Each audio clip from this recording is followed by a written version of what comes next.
warahmatullahi wabarakatuh. Selamat pagi dan salam sejahtera untuk kita semua. Baik anak-anak, hari ini kita akan membahas mengenai Pendidikan Lingkungan dan Budaya Jakarta atau PLBJ. Namun demikian, sebelum pembelajaran kita mulai, perlu Bapak ingatkan, siapkan diri kalian. Tentu kalian sudah sarapan, sudah mandi, pakaian rapi, dan segala sesuatu harus dimulai dengan berdoa ya. Itu kita awali dengan doa menurut agama dan keyakinan kita masing-masing. Baik anak-anak, setelah kita berdoa kita lanjutkan. Hari ini kita akan membahas materi mengenai permainan galasin. Permainan galasin ini di berbagai tempat namanya berbeda-beda. Nah, ini bentuknya, permainannya itu dengan dua tim, yaitu tim penjaga dan tim penyerang. Di berbagai daerah, nama galasin ini berbeda-beda namanya, yang tentunya polanya sama, di mana ada dua, yaitu yang berbentuk kerucut ini adalah kelompok pemain tim penyerang, yang bulat ini adalah tim penjaga. Lalu panah-panah garis terputus ini adalah garis yang diinjak pemain tim penjaga. Lalu garis AB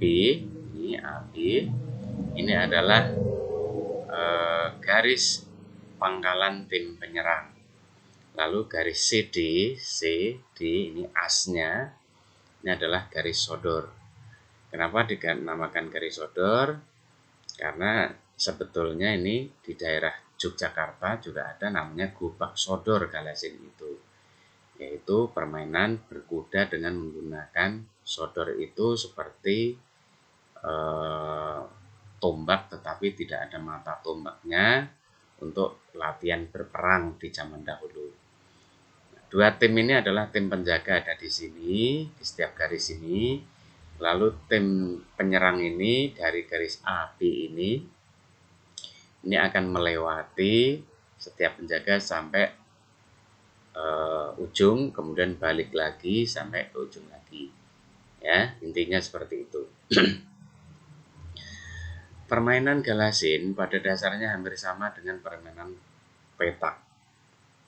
Kalau permainan petak ada tempat inglo, maka dalam galasin menggunakan galah yang diletakkan di tanah sebagai tanda area asin atau bebas jaga. Artinya pemain yang berhasil melintasi galah dinyatakan menang dan tak boleh ditangkap oleh penjaga.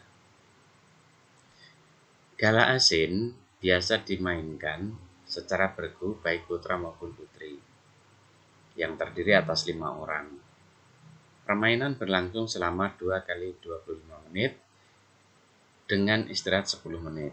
Regu penjaga menempati garis jaga masing-masing, sedangkan regu penyerang berusaha melewati garis-garis tersebut dengan menghindari dari tangkapan pihak penjaga. Permainan. Jumlah pemain dalam permainan gobak sodor atau galasin harus berjumlah genap antara 6 sampai 10 orang anak. Kemudian dibagi menjadi 2 tim jaga dan tim serang. Jadi, tiap tim beranggotakan 3 sampai 5 anak.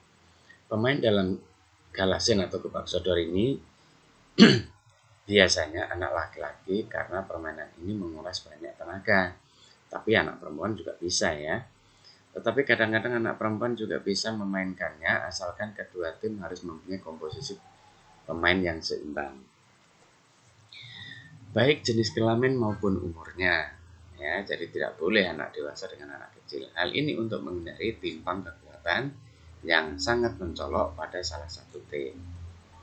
Persiapan yang perlu dipersiapkan dalam permainan galasin ini adalah lapangan dengan garis-garis yang polanya seperti di atas tadi ya, yang berbentuk persegi panjang. Kemudian antar garis panjang ditarik garis melintang sehingga terbentuk beberapa persegi panjang. Setelah itu tarik garis tengah tarik garis tengah yang tegak lurus dengan garis lintang, sehingga akan membentuk banyak petak yang sama besar. Garis ini disebut garis sodor atau garis gala asin ya. Aturan permainan. Beberapa peraturan dalam permainan gobak sodor atau gala asin ya, masing-masing pemain dari tim jaga harus bergerak di sepanjang garis melintang yang telah ditentukan. Jadi kakinya harus selalu menginjak garis. Yang boleh melalui garis sodor atau garis itu hanyalah penjaga garis melintang pertama yang juga sebagai porosnya.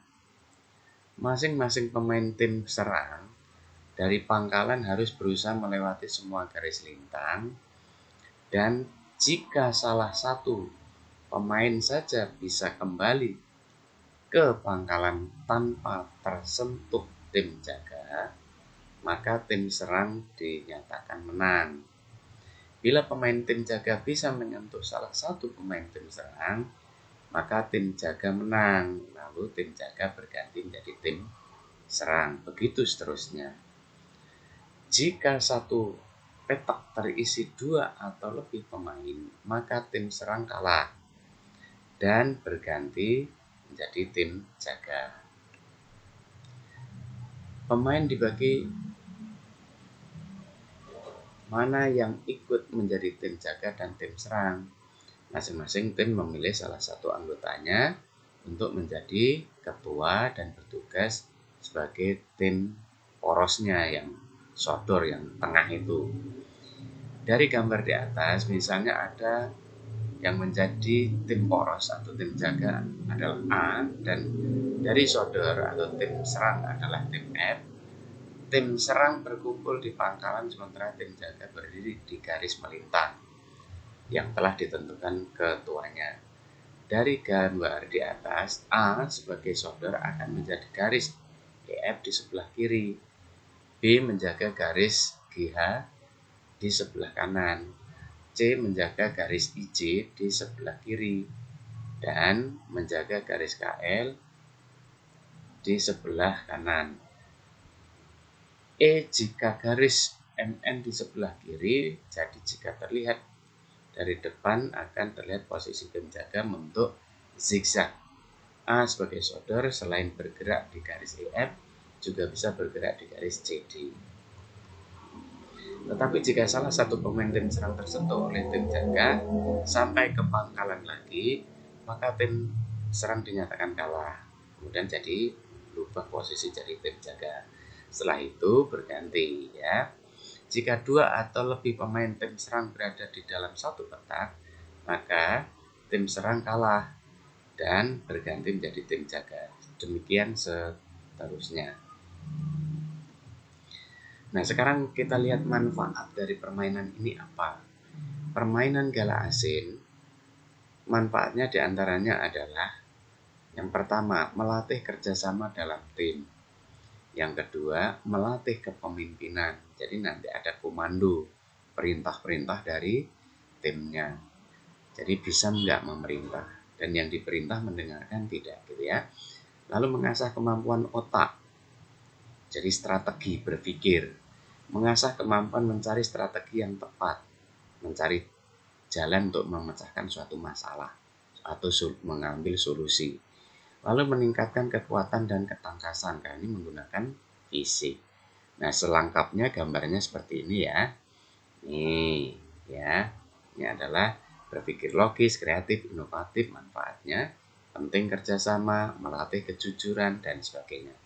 Demikian permainan gala asin atau disebut gobak sodor pada pagi hari ini. Semoga bermanfaat ya. Dan insya Allah nanti ketika sekolah sudah masuk, kita bisa main bersama di sekolah untuk melatih kekuatan fisik, kejujuran, inovatif, kreatif, kerjasama, sehingga kita membentuk persatuan kesatuan di sekolah kita. Demikian, terima kasih. Assalamualaikum warahmatullahi wabarakatuh.